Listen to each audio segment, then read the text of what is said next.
palavra a vereadora Daiane Mello.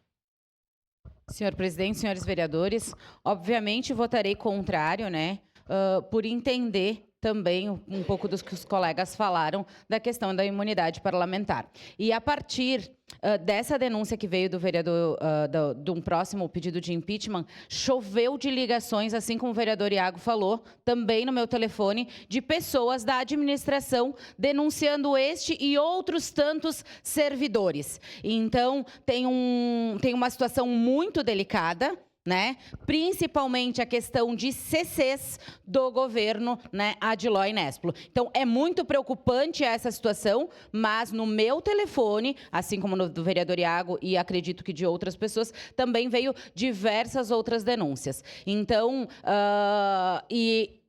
eu escutando atentamente a leitura, a gente fala que ele coloca que ele não queria o contraditório, né? Nós fomos eleitos vereadores, né? Nós fomos eleitos vereadores. A gente não vem aqui no plenário, vereador Iago, para dizer assim, tal pessoa, agora no próximo momento eu vou deixar a pessoa falar aqui. Ele quer procurar alguma coisa, que vá na justiça e que faça a denúncia se sentiu prejudicado ou não. A partir daí, dizer que a questão de idoso e misturar Lé com Cré não combina aqui também. Porque, como foi falado, o prefeito Adiló, né, tem a sua idade. E nem por isso estamos acionando a comissão de idosos aí por, né, muitas vezes criticar o governo Adiló em diversas outras maneiras. Então, obviamente, votarei contrário a isso. Eu acredito também uma perca de tempo aqui nossa por uma acusação totalmente indevida, por a gente acreditar, né, o vereador Iago falar que esse servidor não estava